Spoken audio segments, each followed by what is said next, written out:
अस्सलाम वालेकुम नाज़रीन, प्रोग्राम आप देख रहे हैं हर जाविये से। मैं हूं आपके साथ शीरीन जुल्फ़िकार। नाज़रीन, वज़ीर-ए-आज़म शहबाज शरीफ जो कि 3 रोज़ा सरकारी दौरे पर तुर्की पहुंच गए हैं। गुज़िश्ता शब ही उन्हें अनक़रा एयरपोर्ट पर गार्ड ऑफ ऑनर भी पेश किया गया और आला सतही वफ़द के साथ ही वो तुर्की पहुँचे हैं।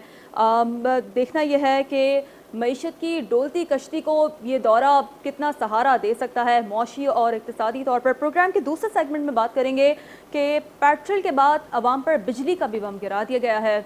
मौशी बहरान इस फैसले के बाद मज़ीद कितना संगीन हो सकता है, मौजूद पैनलिस्ट से राय जानेंगे उनकी। और प्रोग्राम के लास्ट सेगमेंट में बात करेंगे एक और आज़ादी मार्च की। साबिक़ वज़ीर-ए-आज़म इमरान खान ने सुप्रीम कोर्ट से इजाज़त तलब कर ली है। अगर इजाज़त नहीं मिलेगी तो क्या आज़ादी मार्च नहीं होगा? हमारे पैनलिस्ट की राय जानेंगे इन तीनों टॉपिक्स पर। हमें ज्वाइन कर चुके हैं हमारे एनालिस्ट शहजाद चौधरी साहब, sir thanks for joining us. Sajjad Mir साहब हमें ज्वाइन कर चुके हैं, sir thanks for joining us. Raza Rumi साहब हमारे साथ मौजूद होंगे और साथ हासिल होगा आसमा चौधरी साहिबा का। Thank you so much joining us for to all the panelist. सबसे पहला सवाल हमारा यह है कि वज़ीर-ए-आज़म शहबाज शरीफ का दौरा तुर्की इक़्तिसादी और मौशी ताउन क्या हासिल होगा इस दौरे से? शहजाद चौधरी साहब। देखिए, आपके अगले सवाल में ही आपने एक और सवाल पूछ लिया जो कि हम आगे डिस्कस करेंगे कि बिजली की महंगी हो गई तो हमारी माशी जो मुश्किलात हैं उसका जो असल है वो तो मुल्क के अंदर है। बावजूद हम लोग अपने तेल की कीमत और फिर बिजली की कीमत इन पे इजाफा किए जा रहे हैं और करना पड़ेगा, जिससे कि हमारी माशी हालत और कमज़ोर से कमज़ोर तर होती जाएगी। इसलिए आपका जो सवाल बुनियादी तौर पर कि वज़ीर-ए-आज़म साहब का तुर्की का दौरा कितना मददगार रहेगा इन मुश्किलात को कम करने के लिए। तुर्की बेशक पाकिस्तान का एक बहुत दरीना, बहुत करीबी दोस्त है, तकरीबन उसी पाए का दोस्त है जिसे हम सऊदी अरेबिया को जानते हैं। चीन ने पाकिस्तान के अंदर बेशुमार इन्वेस्टमेंट्स किए हैं और उसके बाद मेरे ख्याल में जो इन्वेस्टमेंट आती है वो तुर्की की तरफ से आती है। तो चीन, तुर्की और सऊदी अरेबिया को पाकिस्तान एक ख़ास निगाह से देखता है, अब ख़ास ताल्लुक़ की बिना पे उस निगाह से देखता है। बदकिस्मती ये है हमारी, या मुश्किल ये है कि वज़ीर-ए-आज़म शहबाज शरीफ साहब की जो हुकूमत है, इसका जो पीरियड है, जो अरसा है, ये बहुत मुख्तसर लगता है कि उसको किसी भी तरीके से ऐसे कन्वर्ट किया जा सके कि उससे कोई मुआशी या हमारे और कुछ फ़वाइद हमें हासिल हो पाएँ तुर्की से। तो इतनी कम मुद्दत के लिए जब वज़ीर-ए-आज़म साहब जाएँगे, फिर अभी इलेक्शन होने हैं, इलेक्शंस के बाद ये नहीं पता कौन-सी गवर्नमेंट आएगी, तो बेशक कि शहबाज शरीफ साहब के तल्लुकात तैयब अर्दवान साहब के साथ ख़ास तौर पर बहुत करीबी हैं, बहुत अच्छे हैं। वाज़ेह तौर पर नज़र आता है शहबाज शरीफ साहब को बहुत वहाँ पे अहमियत दी गई है, शरीफ बरादरान को बहुत अहमियत दी जाती है। इनके दौर में पाकिस्तान और तुर्की के दरमियान में तल्लुकात अच्छी बुनियादों पे इस्तवार हुए, वहाँ की कंपनियों ने आके यहाँ पे इन्वेस्ट किया। लेकिन जो फिर बाद में जिस तरीके से पाकिस्तान की इमरान खान साहब की जो हुकूमत थी, वो किसी तरीके से थोड़ा-सा अगर पहलू तही भी किया तो उसका कल रात आपको इज़हार इस तरह मिला कि शहबाज शरीफ साहब उसकी माफ़ी मांगते भी नज़र आए तुर्क अपने जो इन्वेस्टर्स थे उनसे। तो ये तमाम चीज़ें हमारी तारीख़ का हिस्सा हैं, लेकिन मोस्ट इम्पॉर्टेंटली जब भी कोई आएगा और वो प्राइवेट इन्वेस्टर्स ही आएँगे, प्राइवेट कंपनीज़ आएँगी, तुर्की बज़ाते खुद हुकूमत के तौर पर तो इन्वेस्ट नहीं करता वेस्टर्न कैपिटलिस्ट सोसाइटी के पॉइंट ऑफ व्यू से। तो इसलिए मुझे नहीं लगता कि इसका कोई बहुत बड़ा फ़ायदा होगा। हाँ, वो जहाँ पे ताल्लुक़ टूटा था तुर्की के साथ पाकिस्तान का, अगर आने वाली हुकूमत यहाँ से पिकअप करना चाहे तो उसके लिए पिकअप करना आसान हो जाएगा। सही, उस ताल्लुक़ को जोड़ने की कोशिश की जा रही है रादर देन मौशी इक़्तिसादी फ़ायदे के लिहाज से। अब सजाद मीर साहब, your point of view please. असल में बात ये है जी कि तुर्की के साथ यकीनी तौर पर हमारे बहुत दरीना ताल्लुकात हैं। हम आरसीडी में शामिल रहे, हम सेटो में शामिल रहे और तुर्की को कुछ एज भी हासिल है, वो नेटो का भी रुकन है और इस लिहाज से उसके रूस के साथ भी ताल्लुकात निस्बतन बेहतर हो रहे हैं। वो बहुत कम दुनिया के मुल्क होंगे जो नेटो के भी साथ शामिल रहे हों और रूस के साथ भी उनके ताल्लुकात अच्छे चल रहे हों।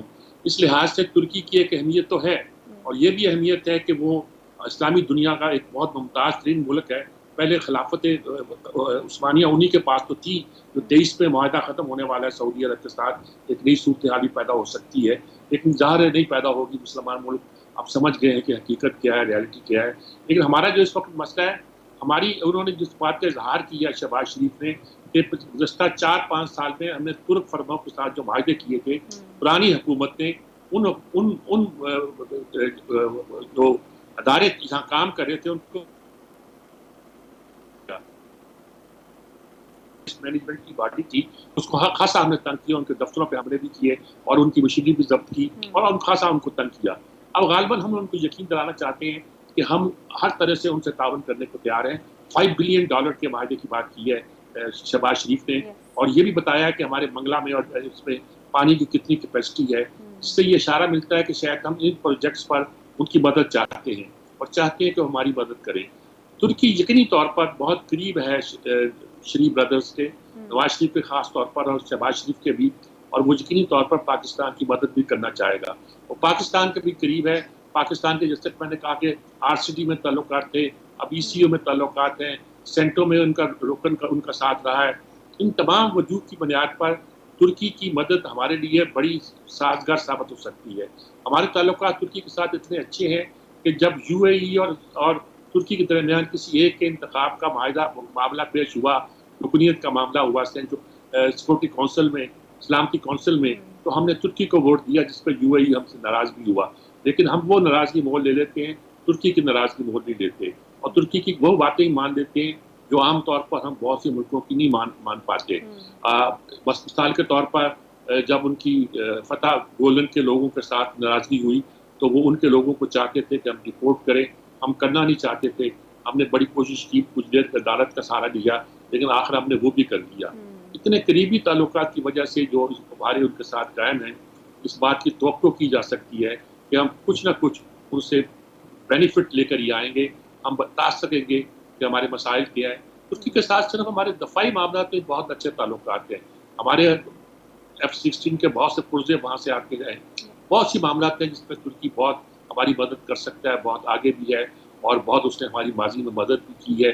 हम यही चाहते हैं कि वो इक़्तिसादी ताल्लुकात तुर्की से कायम हो, जो फिलहाल सऊदी अरब और यूएई से उस तरह कायम नहीं हो पाए जिस तरह हमें तवक्को थी। ख्याल है कि वो भी जल्द कायम हो जाएंगे, लेकिन तुर्की एक इनिशिएटिव ले सकता है। उस पर ना IMF का दबाव है, उस पर ना नेटो के ममालिक का उस तरह दबाव है जिस तरह दूसरे ममालिक पर है। उसके रूस से भी ताल्लुकात हैं, और वो एक तरह से इस्लामी दुनिया का एक बड़ा नाम भी है, एक लिबरल अप्रोच भी लगता है। इस लिहाज से हम कई तरीके से तुर्की से फायदा उठा सकते हैं। सही, सजाद साहब आपका पॉइंट ऑफ व्यू आ गया है। इस वक्त इक़्तिसादी ताल्लुकात को कायम करना तुर्की के साथ मौजूदा हुकूमत के लिए काफ़ी ज़रूरी है। रज़ा रूमी साहब, आप कैसे देखते हैं इस दौरे को? जी बिल्कुल, मैं इत्तफाक करता हूँ जो शहजाद साहब ने और मीर साहब ने मुख्तलिफ पहलुओं पे रोशनी डाली है। तो मैं समझता हूँ कि तुर्की जो है, एक तो पाकिस्तान की दरीना, उसके साथ जो ताल्लुकात और दोस्तियाँ, दुनिया में कम ही ऐसे ममालिक है जहाँ पे पाकिस्तानियों को इतनी गर्म जोशी से और इतने अच्छे तरीके से देखा जाता है, समझा जाता है। तुर्की उन ममालिक में जो है सबसे आगे है। और इसके अलावा जो है, आप अभी जैसे जिक्र हुआ कि तुर्क फर्म्स जो थी वहाँ उन्होंने सरमायाकारी की पाकिस्तान में। जो पिछली मुस्लिम लीग नून का दौर था, पंजाब में भी बहुत सारी इन्वेस्टमेंट, ये कूड़ा उठाने की जो कंपनी है वो उसका ठेका एक तो टर्किश फर्म को दिया गया था। और भी मुतअद्दिद ऐसे मामलात हैं जहाँ पे टर्किश इन्वेस्टमेंट यहाँ आई थी। उसको बहाल करने की बिल्कुल ज़रूरत है, पाकिस्तान को इस वक्त ज़रूरत है। ये बात दुरुस्त है चौधरी साहब ने जो कही कि अंदरूनी जो पाकिस्तान के हालात हैं, ये सब उस पर डिपेंड करता है कि माशी पॉलिसीज़ वगैरह वगैरह। लेकिन फॉरेन इन्वेस्टमेंट भी हमें चाहिए, और हमारी मईशत को संभालने के लिए इस वक्त सबसे बड़ा मसला पाकिस्तान का है ही मईशत है। तो उस सिलसिले में ये एक अच्छा कदम है, और मैं तवक्को करता हूँ कि इस दौरे के नताइज अच्छे निकलेंगे।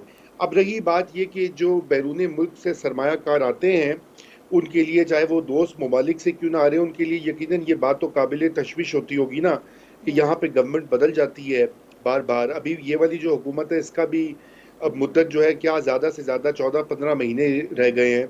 अगर ये अपना टर्म पूरा करेगी तो इसके दौरान सरमायाकार भी ज़रा सोचेंगे कि कैसे करना है। लेकिन ये कि टर्की की और जो एक पोजीशन है एशिया में, और एक उभरती हुई कुव्वत भी है वो, और उसके बहुत से नेटो के साथ की मेंबर भी है, ताल्लुकात उसके बहुत से ममालिक से हैं जहाँ पे हम अपने रिलेशनशिप रिपेयर करना चाहते हैं।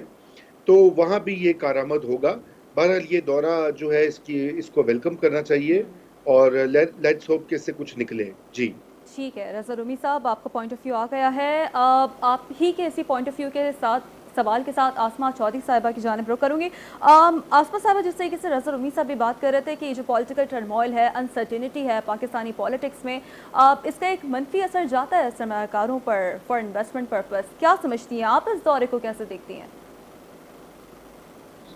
देखिए, पाकिस्तान और तुर्की के दरीना ताल्लुकात तो माजी में भी रहे हैं और हमेशा से है दोनों ममालिक के दरमियान ताल्लुकात, चाहे हुकूमतें बदलती रहें, लेकिन ये ताल्लुकात पे ये चीज़ असरअंदाज नहीं होती। और यही वजह है कि हमेशा तुर्की पाकिस्तान के साथ हर अच्छे और बुरे वक्त में खड़ा हुआ है और हर जाने और आने वाली हुकूमत के साथ वो खड़े रहते हैं, वो क्योंकि उनके ताल्लुकात रियासी पर्सनैलिटीज के साथ हैं। अभी तो बहरहाल हम इस दौरे के सिर्फ इश्तिहारी फवाइद ही देख रहे हैं, बड़े बड़े इश्तिहारात हमें अखबारात में नजर आए और अखबारात की जीनत बने। बकौल इस हुकूमत के जहर खाने को हमारे पास पैसा नहीं है और इतने बड़े इश्तिहारात दौरे तुर्की के दिए गए, मेरे ख्याल से इसकी शायद जरूरत नहीं थी। तुर्की बहुत सारे मामलात में पाकिस्तान के दरमियान प्राइवेट पार्टनरशिप के तनाजुर में दोनों ममालिक के दरमियान ताल्लुकात चलते हैं, प्राइवेट कंपनीज यहाँ पे आके इन्वेस्टमेंट करती हैं और अपने मामलात को आगे देखती हैं।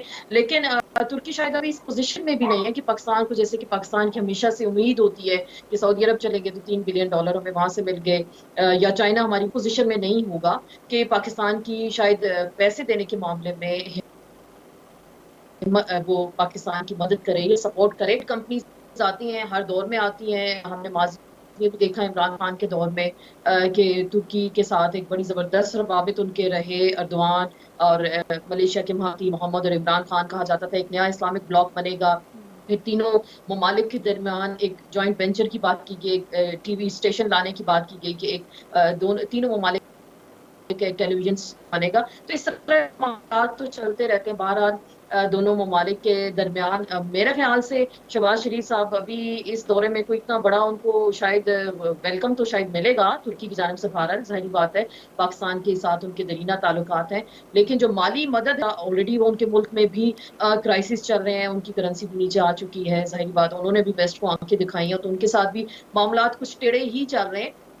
लेकिन हुकूमत के लिए चले, मैं तो ये कहती हूँ 45 दिनों की हुकूमत है और अभी 5वां छठा शायद दौरा है और इनका तो इसी तरह के दौरे करते जाएं। मलेशिया भी कल चले जाएं, इंडोनेशिया भी चले जाएं, सारे ममालिक के साथ अच्छे ताल्लुकात तो हैं, वहां जाके रजिस्टर करवाएं। और 54 रुकनी वक्त ये टर्की क्या है, और मेरे ख्याल से जब इतने क्राइसिस में है पाकिस्तान, अभी हमने डिस्कस करना है बिजली और गैस की जो कीमतें बढ़ रही हैं और इसके अलावा पेट्रोल की जो प्राइसेस हैं, उस तनाव अगर देखा जाए तो मेरे ख्याल से इतने बड़े दौरे की भी जरूरत नहीं थी, इतने बड़े वक्त के जाने की जरूरत नहीं थी। हमारे पास इस वक्त इतने क्राइसिस में है पाकिस्तान, तो शायद ये हुक्मरानों को नविश्ता दीवार वो नहीं पढ़ने जा रहे जिस तरह से वो अपने रोज जिस तरह के मामला वो लेकर आ रहे हैं। तो इसी तरह उन्होंने पाकिस्तान को एक फ्री स्टेट बनाया है कि चले जहाज भरें, 50 रुकनी वक्त ले जाएं, 60 रुकनी वक्त ले जाएं, किसी मुल्क का दौरा कर लें, अपने आप को रजिस्टर कराएं कि जी हम पाकिस्तान में नई हुकूमत आए हैं।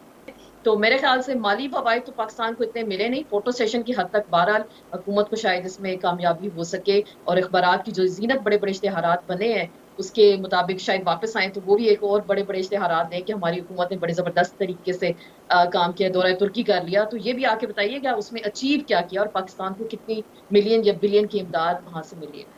सही, आप समझती हैं कि माली फ़वाद खातिर खा इतने ज़्यादा एक्सपेक्ट नहीं किए जा रहे हैं, गो के यकीनी तौर पर पाकिस्तान और तुर्की के दरीना ताल्लुकात हैं और मईशत को संभाला देने के लिए ये दौरा इंतहाई अहमियत का हामिल भी हो सकता है। हाँ, ब्रेक लेंगे और ब्रेक से वापस आकर प्रोग्राम के दूसरे सेगमेंट की जानिब आगे बढ़ेंगे। Stay tuned.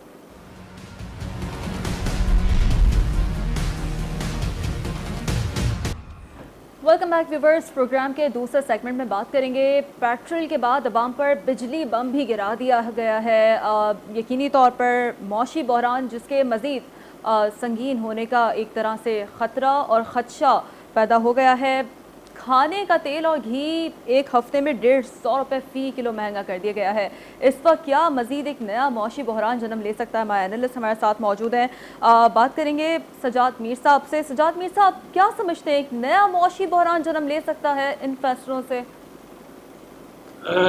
मौशी बहरान तो ये नहीं पता जन्म ले सकता है कि नहीं ले सकता, क्योंकि हम आमतौर पर यह कहा जाता है कि जब गुर्बत बढ़ती है, महंगाई बढ़ती है, गरीब पर उसका असर पड़ता है, तो उसका तजिया करने की बजाय ये कहा जाता है कि मईशत बेहतर हो रही है। मुझे नहीं पता कि मईशत के बेहतर होने में और गरीब की गुर्बत पे इजाफे में क्या राब्ता होता है, लेकिन इस तरह की बहसें की जाती हैं।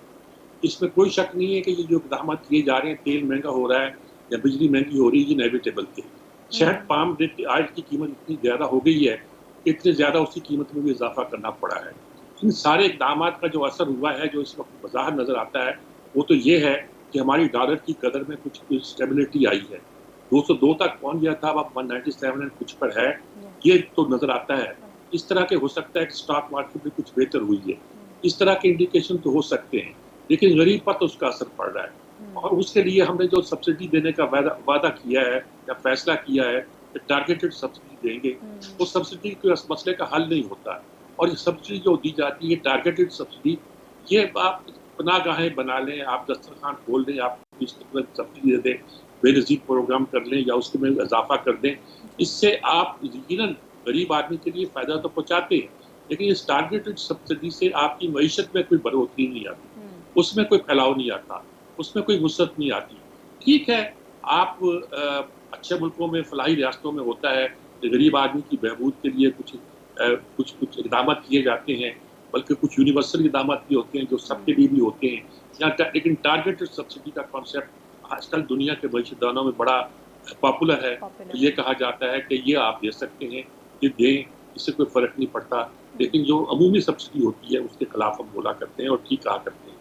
इसलिए ये तो कहा जा सकता है कि इस पूरे निज़ाम से ये जो बिजली का बम गिरा है, इससे मईशत तो खैर पता नहीं कहते हैं कि संभल जाएगी, लेकिन मईशत का संभलना वो कहा करते हैं कि खेल नहीं है। मईशत संभल जाए और गरीब की ऐसी तैसी हो जाए, ये भी हमें काबिल कबूल नहीं है। लेकिन इसके अलावा इस वक्त हमारे पास चारा नहीं है, इससे चारा नहीं है कि तेल जिस कीमत पर हम अपने अवाम को दे रहे हैं, उसमें कोई लेवी और टैक्स शामिल नहीं है, बल्कि वो मार्केट प्राइस के लिहाज से कम है। हम दुआ कर सकते हैं कि अल्लाह करे कि इंटरनेशनल लेवल पर तेल की कीमत कुछ कम हो, कुछ और चीज़ों में हमें सहूलत मिले और कोविड के जो असरात थे वो कम हो, ख़त्म हो।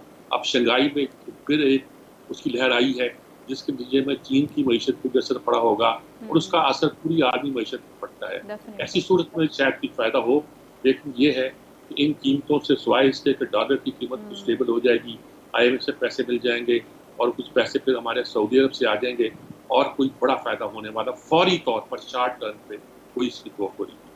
सही, ठीक है, आपका पॉइंट ऑफ व्यू आ गया है। रज़ा रूमी साहब, आपकी जानिब आऊँगी। जिस तरीके से सजाद मीर साहब बात कर रहे थे कि इंडिकेटर्स तो कुछ हद तक इनिशिएटिव लेवल पर पॉजिटिव नज़र आ रहे हैं, लेकिन सर अवाम का तो भुरकस निकाल दिया गया है, क्या करेंगे? जी देखिए, अवाम का भुरकस जो है बदकिस्मती से वो तो निकल रहा है पिछले 4 साल से ही। जो हालात बने हुए हैं हमारी मईशत के, महंगाई के, तारीखी इन्फ्लेशन रेट के और बेरोज़गारी के, ये कोई मामला नया तो है नहीं। अब सभी को मालूम है और उसको हमें समझना पड़ेगा, उसको देखना पड़ेगा, फिक्स करना पड़ेगा। असल बात ये है कि हम पिछली हुकूमत जो थी, उससे पिछली हुकूमत भी थी, वो फायर फाइटिंग में मसरूफ़ रहते हैं कि जी बस आज इतने पैसे आ जाए कि गुजारा हो जाए, कोई इस्लाहात की तरफ नहीं जाता। या वो जो मुश्किल फ़ैसले लेने हैं हमें अपने अखराजात को कम करना है, अमीरों से टैक्स वसूल करना है, टैक्स की वसूली के निज़ाम को बेहतर करना है, करप्शन FBR से ख़त्म करनी है, सूबों में जो है ज़रूरी इनकम टैक्स का निफाज करना है। बहुत सारे ऐसे शोबे हैं जो अभी टैक्स नहीं दे रहे। तो ये सारे जो मामलात हैं, ये इनके लिए जो वो कहा जाता है ना, एक चार्टर ऑफ इकोनॉमी या एक माशी माहिदा जो है ब्रॉड बेस्ड, जिसमें सारी पार्टियां शामिल हों, वो करें। यहाँ मसला ये होता है कि जो पार्टी इक़्तिदार में आती है, अगर वो कुछ करना भी चाहे तो जो अपोजिशन होती है वो शोर शराबा डाल देती है। अभी इस गवर्नमेंट में भी यही हो रहा है, बल्कि होगा, आप देखिएगा और भी आगे बढ़कर। पिछली गवर्नमेंट में भी यही हुआ, उससे पहले भी हुआ। और इसकी वजह यह है कि हमारा जो इस वक्त सियासी निज़ाम है वो एक तरह से जिसे कहा जाता है अंग्रेजी में ब्रोकन या टूटा, उसमें टूट फूट शिकस्त और रेख्त है। उसमें किसी एक पॉलिसी जो पाकिस्तान के मफाद में है उस पर इत्तेफाक राय नहीं है। हर चीज़ के ऊपर सियासत है, हर चीज़ के ऊपर पोलराइजेशन है, चाहे वो इंतखाबी इस्लाहात हों, चाहे वो मईशत हो, चाहे वो डॉलर की कीमत हो, चाहे वो जो ये बड़ी बड़ी सफ़ेद हाथी जो स्टील मिल्स, PIA जो हमारे सर के ऊपर 1 खरब से ज़्यादा टैक्सेस खा रहे हैं सालाना, उनके ऊपर कोई फैसला करना हो। बल्कि अगर आपको याद हो, स्टील मिल्स तो जनरल मुशर्रफ के ज़माने में उनको ऑर्डर हुआ था प्राइवेटाइज करने का, और उसमें माशाल्लाह सुप्रीम कोर्ट ने कूद कर वो रोक दिया था। यहाँ तो ये अजीबोगरीब मामलात हैं। सोचिए आज अगर ये वो हो गया होता तो कितना बड़ा इस बजट में आने वाली हुकूमतों के लिए कितनी आसानी होती, लेकिन ना हो सका। तो अभी ज़रूरत इस चीज़ की है कि ये इन इस्लाहात पे काम किया जाए। ये आने वाले महीने, बल्कि एक अगला जो एक डेढ़ साल है वो सख्त साल होगा। महंगाई भी बढ़ेगी। IMF की शराइत हमें चारों नाचार, बिजली की जो उन्होंने कहा है सब्सिडी ख़त्म करें, वो भी हम ख़त्म कर रहे हैं, पेट्रोलियम के ऊपर से भी कर रहे हैं। इस वक्त यही है कि रिलीफ मैक्सिमम से मैक्सिमम दिया जाए। जो कुछ अभी इक़दामात लिए हैं गवर्नमेंट ने, उनमें मज़ीद इजाफा होना चाहिए।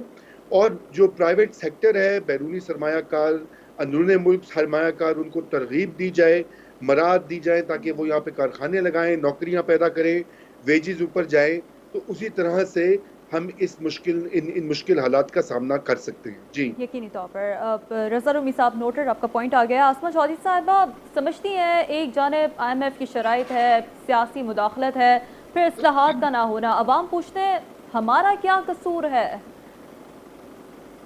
बिल्कुल, अवाम तो सही पूछते हैं कि हमारा क्या कसूर है। देखिए, अगर एक हुकूमत यहाँ पे चलती है 3 साल या 4 साल, और फिर बीच में कुछ ऐसे हालात आ जाते हैं, स्पीड ब्रेकर आ जाते हैं, अनदेखी कुव्वतें आ जाती हैं, बहुत से लोग बीच में इंटरवीन करना शुरू कर देते हैं और उस हुकूमत को डिस्टेबलाइज़ करते हैं। तो हम बहैसियत अवाम और बाकी लोग भी ये पूछना चाहते हैं कि वो कौन लोग हैं, वो क्यों पाकिस्तान में सियासी इस्तेहकाम क्यों नहीं देखना चाहते? क्यों इस हुकूमत को देखिए, पिछली हुकूमत की अगर मैं बात करती हूँ, 4 साल की हुकूमत ने रूल किया, जिस तरह से भी किया, 1 साल रह गया, आप उनको चलने देते, अच्छे बुरे का अवाम फैसला कर लेते। लेकिन रातों रात जिस तरह से शब खून मारा जाता है यहाँ इक़्तिदार पे, और उसके बाद नई हुकूमतें ला के मुसल्लत कर दी जाती हैं और फिर कहा जाता है अवाम सब्र करें। अभी हम यहाँ पे बैठ के, जब पिछली हुकूमत होती थी, मुझे याद है कि पेट्रोल की 2, 3 या 5 रुपए बढ़ते थे, तो यही हम सारे बैठ के टीवी पे शोर मचाना शुरू कर देते थे, महंगाई का तूफान आ गया, हुकूमत ने अवाम से जुल्म कर दिया। अभी 30 रुपए बढ़ जाते हैं और मजीद बढ़ने हैं। अभी जून का महीने का आप इंतजार करें, इसमें मजीद 20 से 30 रुपए इस हुकूमत को बढ़ाने हैं।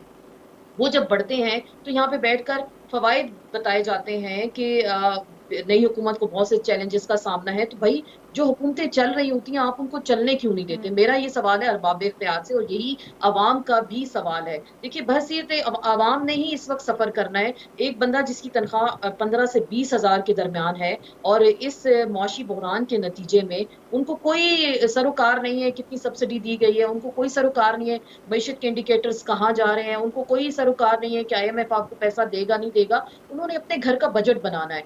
ये जो मौजूदा तूफान आया है महंगाई का, इसमें 15 से 20 हज़ार सीधा-सीधा एक आम आदमी के घर का बोझ उसके ऊपर बढ़ गया है। तो ये रिलीफ कौन देगा? सिर्फ आप आटे की कीमतों के बारे में ऐलान करते हैं, जी आपको सस्ता आटा ना मिला तो आप अपने कपड़े बेच के अवाम को रिलीफ देंगे। अवाम इस तरह की शोबदाबाजियों में नहीं आते। आज मैं पढ़ रही थी कहीं कि हुकूमत ने सूबाई नक्लो हमल रोक दी गई है आटे के हवाले से, तो KP में आटा नहीं पहुंच रहा। तो देखिए, इस तरह के अगर जालिमाना इकदामात किए जाएंगे तो सफर अवाम ने करना है। लोगों को ये इससे कोई कंसर्न नहीं होगा कि पंजाब ही फायदे में है, पंजाब ही फल फूल रहा है और बाकी सूबे पाकिस्तान के निगलेक्टेड हैं। हमें सिर्फ पंजाब को सोचकर फैसले नहीं करने, ये हुकूमतों को भी सोचना है, एस्टेब्लिशमेंट को भी सोचना है, सियासतदानों को भी सोचना है। बाकी 3 सूबे वो भी पाकिस्तान है और पाकिस्तान का हिस्सा है। बलोचिस्तान में आप चले जाएं, पानी के लोग पीने के पानी को तरस रहे हैं। करबला वहां पे बना दी गई है, लेकिन किसी को कोई सरोकार नहीं है कि वहां लोगों को पानी मिलता है या नहीं। यहाँ सिर्फ ये है कि ये हुकूमत चली जाए और दूसरी हुकूमत आ जाए और उसके सर पे आप मुसल्लत होकर बैठ जाएं। अवाम ने बिल आखिर इन्हीं से सवाल करना है कि हमारा रिलीफ कहाँ है। मैं भी ये सवाल करना चाहूंगी, 6% पे अगर आपकी ग्रोथ रेट इस हुकूमत जो छोड़ कर गई है, अगर आपकी माशी तरक्की नहीं थी तो 6% पे ये ग्रोथ रेट कहाँ से आई? तो देखिए, इंडिकेटर्स तो बहुत कुछ बता रहे थे कि हमारी मईशत कहाँ जा रही है। ये 2 महीनों में जो पाकिस्तान के अवाम के ऊपर जुल्म किया गया, जैसी हुकूमत थी आप उसको चलने देते। अवाम ने बिलाखिर अपने वोट से एहतसाब करना है और सबका एहतसाब करना है। ये कोई आप ढकोसले नहीं दे सकते जी, हम आटे पे इतनी सब्सिडी अब दे देंगे, पेट्रोल इतना महंगा हो गया तो हम गरीब को 2000 रुपया महीना। वो तो एहसास प्रोग्राम से पहले भी मिल रहा था, इंसाफ कार्ड से पहले मिल रहा था, हेल्थ कार्ड से 10 लाख तक का इलाज उनको पहले मिल रहा था। तो इसमें नई शोबदाबाजी कैसे आ गई कि आप किस तरीके से मुल्क को चलाएंगे। बहरहाल महंगाई का तूफान है, मीशत इनसे थम नहीं रही। कभी मिफ्ता इस्माइल साहब CNN पे बैठ के इंटरव्यू में कहते हैं कि जी हम पेट्रोल ले सकते थे रूस से, लेकिन हम पे बैनुल अक़वामी प्रेशर है। भाई आपकी इंडिया ने भी वहां से पेट्रोल लिया है, तो हमने बैनुल अक़वामी प्रेशर को देखना है या पाकिस्तान के अवाम को? सारे प्रेशर क्या पाकिस्तान के अवाम ने ही बर्दाश्त करने? इन्होंने तो भाग जाना है, लंदन में इनकी जायदादें, बाहर इनके बच्चे, हुकूमतें, तो ये चीजें तो चलती रहेंगी। ये सिर्फ हुकूमत अपने जो लोगों को समझ आती है और हमें भी समझ आ रही है कि अपने केसेस खत्म करने आए हैं, 4 दिन की हुक्मरानी करने आए हैं। वो निजाम सके की हुक्मरानी आप पढ़ लें, तारीख उठा के देख लें, तो ऐसे मुल्कों के साथ फिर क्या होता है उसके बाद ये तारीख गवाह है। और अभी ये जो मामलात किए जा रहे हैं, मेरे नजदीक इससे मईशत का और धड़न तख्ता हो गया है, इससे आप ज्यादा अच्छी उम्मीद नहीं कर सकते। सही, मुश्किल हालात और भी आगे सामने आ सकते हैं। शहजाद चौधरी साहब, आप क्या समझते हैं, सिर्फ सूबाई सतह पर जो फैसले किए जाते हैं, वक्ती फैसले, क्या वही वजह बनते हैं इस मौशी बहरान की जो भी देखने में आ रहा है? नहीं, मेरा नहीं ख्याल कि सूबाई सतह पे जो फैसले होते हैं उनसे कुछ होता है। मेरा ख्याल है ओवरऑल पाकिस्तान जिसे कहते हैं ना कि लैग कर गया, बहुत पीछे रह गया है उस कर्व से जो कि इसको जस्ट अबव द वाटर रखेगा। यानी हम बिल्कुल डूबे तो नहीं हैं, लेकिन हमारा सर बहुत मरतबा पानी के नीचे चला जाता है। तो इसलिए मुआशी तकलीफ़ात के अंदर बेइंतहा इजाफा है। उसकी 2-3 बड़ी वजूहात हैं और रज़ा रूमी ने उनका जिक्र किया। सबसे पहले तो जो आपकी पब्लिक सेक्टर एंटरप्राइजेज हैं, 1100 अरब सालाना वो खा जाती हैं। आपका एनर्जी का जो लॉसेस हैं, जो एनर्जी का आपका जो जमा हुआ आपके ऊपर पैसा है, वो 2500 अरब के लगभग है। तो आपको कहीं ना कहीं पे तो ब्रेक लगानी पड़ेगी कि अच्छा ये जो लॉसेस हमारे हो रहे हैं क्यों हो रहे हैं। ये अभी की कहानी नहीं है, ना पिछले 4 साल की है, ये पिछले 20-25 साल की कहानी है कि जिस तरीके से हमारे लॉसेस हो रहे हैं एनर्जी सेक्टर के अंदर 2500 अरब पे जा पहुँचे। मुझे सबसे बड़ा मसला ये है कि हम और उधार लिए जा रहे हैं अपने आप को सर्वाइव करने के लिए, फ्लोट करने के लिए। यानी जो भी हुकूमत आती है, जिसे कहते हैं अपना डंग टपाती है, अपना रोज टपाती है, वो ये नहीं देखती कि अच्छा मेरे जाने के बाद जो बाकी लोग बाद वाले हैं जो होंगे उनका क्या बनेगा। इस वक्त 2 से 2.5 लाख रुपया कर्जा हर पैदा होने वाले बच्चे के ऊपर जब वो पैदा होता है वो लेके चलता है। इस तरह की डिवीजन है, डिस्ट्रीब्यूशन है हमारे यहाँ। तो जहाँ इस किस्म का उधार का वजन आपके ऊपर होगा, इतने बड़ा डेट पाइल है आपके ऊपर, एक पहाड़ खड़ा है, तो पाकिस्तान में जो सबसे ज़्यादा कमज़ोरी है वो ये है कि इसको कैसे ख़त्म कैसे किया जाए। पहला कदम ये जिस तरीके से बढ़ता जा रहा है इसको कम कैसे करना है, और उसके बाद फिर आहिस्ता आहिस्ता ये जो उधार की आदत हमें पड़ गई है इससे हमें कैसे निकलना है। बिजली की कीमत बढ़ी है, इसलिए बढ़ी है क्योंकि आप उसको 60% बिजली आप तेल पे बनाते हैं, और तेल महंगा है दुनिया के अंदर, गैस महंगी है, कोयला महंगा है। ये चीज़ें पिछले कोई 4-6 माह के अंदर 4 से 6 गुना बढ़ी हैं इनकी कीमतें दुनिया की मार्केट के अंदर। तो जब ये कुछ होगा तो आपको फिर पैसे ज़्यादा देने पड़ेंगे, या आप अपने अखराजात को किसी तरीके से कम करें। हम अखराजात भी कम नहीं करते, अपने अल्ले तल्ले भी रखना चाहते हैं, और साथ ही साथ फिर हम मांगी हुई जो रकम होती है उस पर याशी करना चाहते हैं। तो ये गालिब वाला हाल है, हमें इसको बदलना पड़ेगा ताकि हम अपनी जगह पे वापस आ जाएं और कहें कि हमारी काबिलियत और कैपेसिटी इतनी है और हम इससे ज़्यादा अपने ऊपर बोझ नहीं ला सकते। ठीक, नोटेड शहजाद चौधरी साहब। तो यकीनी तौर पर मसाइल ज़्यादा हैं, कुछ सख्त फैसले करने पड़ेंगे और मिल बैठ कर इस्लाहात की तरफ बढ़ना पड़ेगा। यहाँ वक्त हुआ है ब्रेक का, स्टे ट्यून्ड।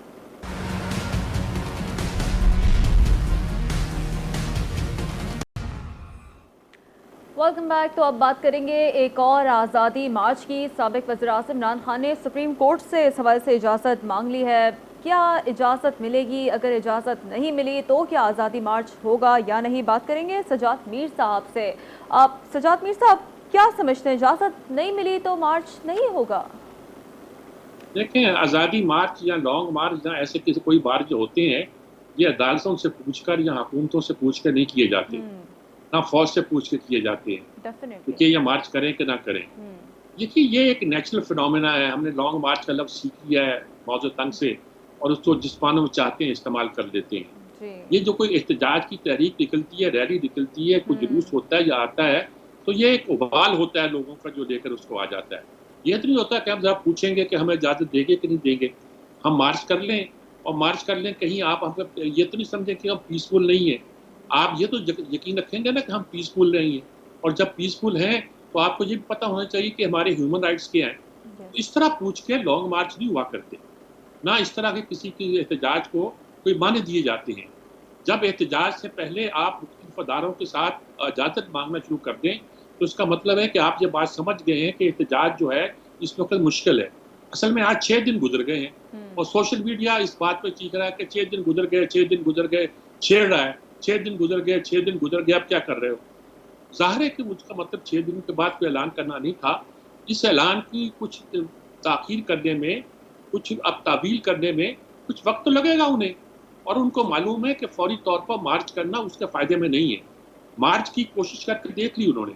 उनका ख़्याल था कि जलसों में लोग झोंक चले आ रहे हैं और ऐसे आ रहे हैं, फ़िदा होके चले आ रहे हैं। जब हम लॉन्ग मार्च का ऐलान करेंगे तो घरों से निकल के आ जाएँगे। ऐसा हुआ नहीं करता। लॉन्ग मार्च और चीज़ होती है, जलसा जुलूस और चीज़ होती है। लॉन्ग मार्च में 14 में किया था इन्होंने, उसकी अब मुझे कहानी छोड़ दीजिए उस लॉन्ग मार्च की। मसला ये होता है कि लॉन्ग मार्च ऐसे नहीं होता कि आपने ऐलान किया और लोग घरों से उठे और उन्होंने चने की पोटली अब बांधी या पराठे में अचार रखा और चल पड़े कि चलें जाके लॉन्ग मार्च करते हैं, देखा जाए क्या होगा। और क्या-क्या अखराजात होते हैं एक जलसे के या एक लॉन्ग मार्च के, ये किसी ने एस्टिमेट किया है? इतने मसाइल मुयस्सर आते हैं, बार-बार मुयस्सर आएँगे आपको। एक बार कर लिया, कुछ लोगों ने कर लिया, कुछ लोग भागे, किस तरह छुप के गए। ऐसे लोग भी थे जिन्होंने जाके थानों में कहा कि हमें गिरफ्तार कर लो भाई, एक दिन के लिए हमें अंदर रखो। बहुत ही सूरत-ए-हाल है, इसमें किसी पार्टी का नहीं है, हमारी कोई पार्टी भी इस काबिल नहीं है कि वो किस्म का लॉन्ग मार्च कर सके। पीपल्स पार्टी में जियाले मौजूद है कुछ, लेकिन पीपल्स पार्टी के जियादे भी इतना लंबा किस्म का लॉन्ग मार्च नहीं कर सकते। कैडेट ये एक किस्म के जो वर्कर होते हैं, जैसे कि जेयूआई में है, जैसे कि तहरीक कादरी में है, वो तो कुछ ना कुछ कर सकते हैं। बाकी सियासी पार्टियों से पाकिस्तान में आप ये उम्मीद रखें कि वो लॉन्ग मार्च को इस तरह करेंगे, मेरे ख्याल में मुश्किल काम। ठीक है, अफोर्डेबल भी नहीं है इस वक्त पाकिस्तान की मईशत के लिए इस तरह का कोई लॉन्ग मार्च। रज़ा रूमी साहब, सवाल मेरा भी यही है, हकीकत भी यही है कि वाकई 6 दिन गुजर गए। सोशल मीडिया पे भी सार्फिन यही सवाल कर रहे हैं कि 6 दिन गुजर गए, सर अब क्या होगा? जी देखिए, ये वैसे मीर साहब सही कह रहे हैं, ये तानाज़नी और ये अजीब-ओ-गरीब कल्चर बन गया जी। 6 दिन हो गए हैं, मार्च नहीं हो सका। बात ये खान साहब ने खुद कह दिया था कि तैयारी इनकी सही नहीं थी, तैयारी करके आएंगे अगली बार।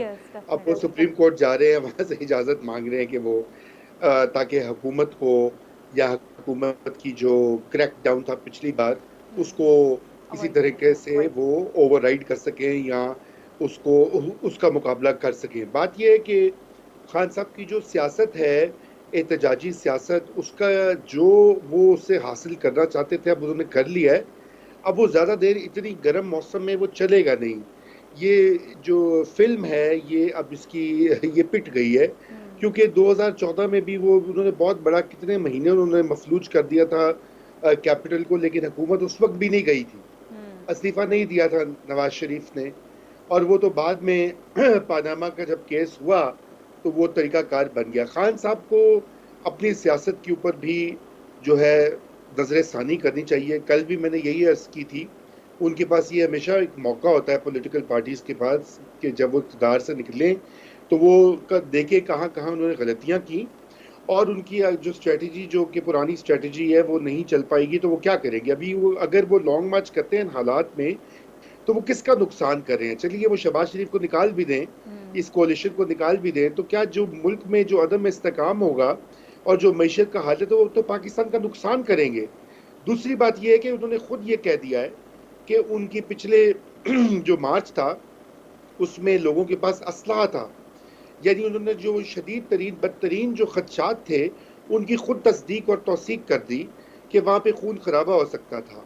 अब ये आप ये बताइए कि दुनिया में ये कहाँ होता है कि आप एक जत्था लेके लॉन्ग मार्च लेके गए कि हुकूमत गिराने के लिए ये करें। ये बंद होना चाहिए सिलसिला। वो पार्लियामेंट में मौजूद हैं, मौजूदा गवर्नमेंट की अक्सरियत कोई ख़ास तो है नहीं, वो पार्लियामेंट में आए, जारहाना सियासत करें, छोटी पार्टी को कायल करें, लाएं और निकालें इस गवर्नमेंट को। उनके पास तरीका है, लेकिन वहाँ वो जाते नहीं हैं, क्योंकि ज़ाहिर बात है वो उन्होंने जो एक उनकी जो रविश है वो गैर पार्लिमानी है, और वो समझते हैं कि सियासत जो है वो सिर्फ उनकी मर्जी के बगैर चलेगी, ऐसा होता नहीं है। जी ठीक। आसमा चौधरी साहब, your point of view kindly. देखिए मेरे ख्याल से एक दुरुस्त फैसला है। जो लॉन्ग मार्च जिस दिन स्टार्ट हुआ 25 मई को, जिस तरह से हमने देखा, हमारी टेलीविजन स्क्रीन इस बात की गवाह हैं, जिस तरह से लोगों को तशद्दुद का निशाना बनाया गया। लाहौर में तो चलें, अगर नाकाम हुआ तो मैं ये सवाल पूछती हूँ, लाहौर में तो सिर्फ डॉक्टर यास्मीन राशिद निकली थी, एक अकेली औरत थी, 4 खवातीन उनके साथ गाड़ियों में मौजूद थी और पूरी लाहौर की पुलिस उनके पीछे थी, और उनको जिस तरह उनकी गाड़ी के शीशे तोड़े गए, जिस तशद्दुद का निशाना बनाया गया, तो उसके बाद देखिए लोग फिर कैसे सवाल आपसे कर सकते हैं कि आप किसी को घर से बाहर निकलने की इजाजत देंगे। हम खुद पिंडी इस्लामाबाद में रहते हैं, जिस तरह से यहाँ पकड़ धकड़ का सिलसिला किया गया, मैं खुद उस रात डी चौक गई उसकी देखने के लिए। वाकई लोग एग्जैजरेट तो नहीं कर रहे, आप यकीन करें जिस तरह की बदतरीन शेलिंग वहां पे की गई, इतनी बदतरीन शेलिंग, फ्रंट फुट पे सिर्फ खवातीन और बच्चे थे और बूढ़ी औरतें थी। मैं तो उन लोगों को देख के हैरान कि लोग इस खतरनाक माहौल में निकल कैसे आए। तो जिस तरह से पुलिस की जानिब से तशद्दुद किया जा रहा था, लगता नहीं था कि हम फलस्तीन के मनाजिर पेश कर रहा है हमारा मीडिया या फिर मकबूजा कश्मीर, क्योंकि वहां पे भी हम आए रोज इसी तरह के मनाजिर देखते हैं। तो मेरे ख्याल से एक बड़ा अच्छा इनका फैसला था सुप्रीम कोर्ट जाने का। देखिए जब आपके खिलाफ इदारे आपके खिलाफ है, राना सनाउल्लाह बैठ के टीवी पर आपको जिस तरह की धमकियां देते हैं, जिस तरह की तड़ियां लगाते हैं कि जी ये अटक का पुल क्रॉस करें तो मैं इन्हें ऐसे देख लूंगा, मैं ये कर लूंगा, इनके लोगों को जिस तरह से मैं पकड़ूंगा। तो देखिए एक इंटीरियर मिनिस्टर की जुबान भी होती है, कहा जाता है जी इनकी जुबान खराब है, ये जिस तरह से पुकारते हैं। तो मेरे ख्याल से जो इंटीरियर मिनिस्टर है वो तो दंगा फसाद तो ज्यादा वो फैलाना चाहते हैं, लोगों को प्रोवोक वो करना चाह रहे हैं। और इमरान खान ने जैसे कहा कि जी लोग असला लेकर निकले थे, तो कल उन्होंने इसकी वजाहत भी खुद ही कर दी कि केपी की पुलिस थी, गिलगित बल्तिस्तान के चीफ मिनिस्टर आ रहे थे, आजाद कश्मीर के वजीर आजम थे, उनके साथ उनके स्क्वाड थे, उनकी पुलिस थी। तो अगर ये सारी पुलिस इकट्ठी हो जाती और सामने पंजाब पुलिस होती, कैपिटल पुलिस होती, रेंजर्स होते, तो एक नया दंगा फसाद था। और वाकई ही ऐसा ही होना था।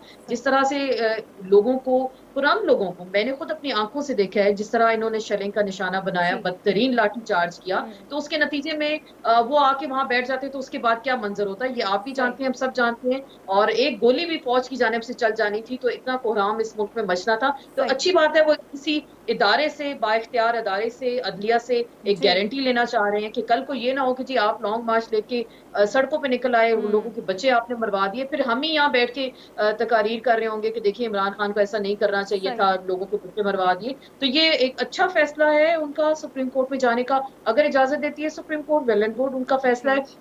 अगर नहीं देती तो उसके तनाजुर में इमरान खान को फिर देखना होगा कि वो अपनी नेक्स्ट स्ट्रेटेजी कैसे नेक्स्ट स्ट्रेटेजी हो सकती है। ठीक है आसमा साहिबा, आप क्या कहिएगा? शहजाद चौधरी साहब आप क्या समझते हैं? आसमा चौधरी साहबा जिस तरह कह रही थी कि अवामी सपोर्ट तो था, कोड ऑफ एथिक्स और कोड ऑफ लॉ में एक तरीके से इस जिम्न में अच्छा देखा जा रहा है, खुशाइन फैसला है कि सुप्रीम कोर्ट से इजाज़त ले ली जाए, क्या कहिएगा? देखिए सियासी मूव है, तो सियासी मूव का मुझे नहीं मालूम कि इसकी इजाज़त जिस तरीके से कहा गया कि क्यों इसकी ओनरशिप लेगा सुप्रीम कोर्ट। सियासत तो अदालत से बाहर रहनी चाहिए, ये पार्लियामेंट में रहनी चाहिए। तो सियासी लोग अगर इस तरीके से आशीर्वाद हासिल करना चाहेंगे, चाहे वो अदालत की हो या किसी और की हो, लेकिन शहजाद और साहब लास्ट टाइम भी इजाज़त दे दी गई थी जलसा करने की, एक for a limited time period. हाँ, वो कोई गया था उनके पास तो उनको उस पे कुछ बीच बिचाव। मैं पहले कहा करता हूँ कि ये स्टेटस को की अदालतें हैं हमारी, ये किसी भी सियासी निज़ाम के अंदर मुदखिल होना पसंद नहीं करती हैं। जो सियासत चल रही होती है और जब ये सियासत हमारी फंस जाती है, क्योंकि नाकबत अंदेश किस्म के सियासतदान हैं हमारे पास, तो ये सींग फंसा लेते हैं, तो फिर उस सूरत में अदालतों में जाना पड़ता है। बाहर सूरत देखिए लॉन्ग मार्च क्या करता है, लॉन्ग मार्च ये करता है एक इनकलाब लेके आता है। दूसरा लॉन्ग मार्च ये करता है कि मोबिलाइजेशन करता है, मोबिलाइज करता है अपनी सपोर्ट बेस को।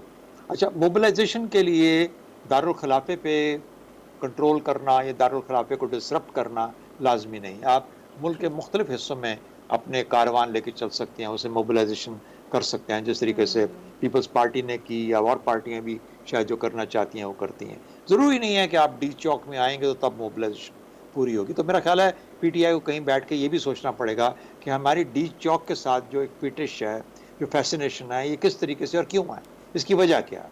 अच्छा, दूसरी बात, हमें ये पता है कि इस किस्म के जो लॉन्ग मार्च हैं, इनसे हुकूमतें अभी तक तो तब्दील नहीं हुई, ना हमारे पाकिस्तान के माजी में हो सकी हैं। तो एक ही तरीका है कि हम उसको ले जाके पार्लियामेंट के अंदर जाके हुकूमतों की तब्दीली की कोशिश करें, जिस तरीके से पीटीआई की हुकूमत को तब्दील किया गया। आज ये चले गए मिसाल के तौर पे, वहाँ पे जाके ब्रेकअप करें। दो वोटों से ये हुकूमत बैठी हुई है, सिर्फ 2 वोट है, बल्कि 1 वोट है। अगर वो 1 या 2 वोट हटा लेते हैं जो कि पीएमएलक्यू के इनके पास हैं, इस हुकूमत के पास, तो मेरा ख्याल है वापस इनकी तो मेजॉरिटी खत्म हो जाती है, मजबूर हो जाएंगे या ज़िमनी होंगे या नए इलेक्शंस होंगे। तो मेरा ख्याल है कि बहुत इंपॉर्टेंट पॉलिटिकल पत्ता इस पीटीआई की पार्टी ने अब लूज़ किया है बाय नॉट फॉलोइंग दैट। तो इसलिए मुझे यूँ लगता है कि गवर्नमेंट गिरने से ज़्यादा इसका मकसद तो नहीं मैं कह सकता, लेकिन इसका जो कॉन्सिक्वेंस होता है वो एक इंतशार की शक्ल में उभरता है। इंतशार आए गलियों में, खुदा न खास्ता खून ना बहे, कहीं खून बह जाए तो फिर मजबूर हो जाती हैं कि फिर तमाम अलट पलट हो जाता है मामला और उलट पुलट हो जाता है। तो हम तो ज़ाहिर है ऐसा नहीं चाहेंगे एक सियासी निज़ाम के अंदर। हम चाहते हैं कि मामलात कानून और आइन के तहत ही चलते रहें। तो मेरा ख्याल है कि PTI is missing some tricks है, कुछ चीज़ें मिस कर रहे हैं बड़े बुरे तरीके से। उनको दोबारा अपने ड्राइंग बोर्ड पे जाना पड़ेगा, देखना पड़ेगा। ये लॉन्ग मार्च कुछ उनको दे नहीं रहा, ना देने वाला है, सिवाय इसके कि पाकिस्तान के लिए और पाकिस्तान के लोगों के लिए मुश्किलात बहुत बढ़ जाती हैं। अगर उनको जो हासिल करना चाहते हैं, वो इस हुकूमत को हटाना चाहते हैं, उसके तरीके फिर आइन और कानून में दिए हुए हैं, उसको फॉलो किया जाए rather than long marches which really don't mean much. सही, ठीक है, नोटेड। यानी कि आप यही कहना चाह रहे हैं कि ऑब्जेक्टिव्स इस तरह के मार्च के काफ़ी ज़्यादा पॉलिटिसाइज्ड होते हैं। हमारे साथ मौजूद थे शहजाद चौधरी साहब, सजाद मीर साहब, रज़ा रूमी साहब, आसमा चौधरी साहिबा, और हालत हाज़रा पर और मौजूदा मुल्की तनाज़ुर में उभरते चैलेंजेस के हवाले से अपनी राय हम तक पहुँचा रहे थे, अपना तज्ज़िया पेश कर रहे थे। नाज़रीन, इसी के साथ मुझे दीजिए इजाज़त। अल्लाह हाफ़िज़।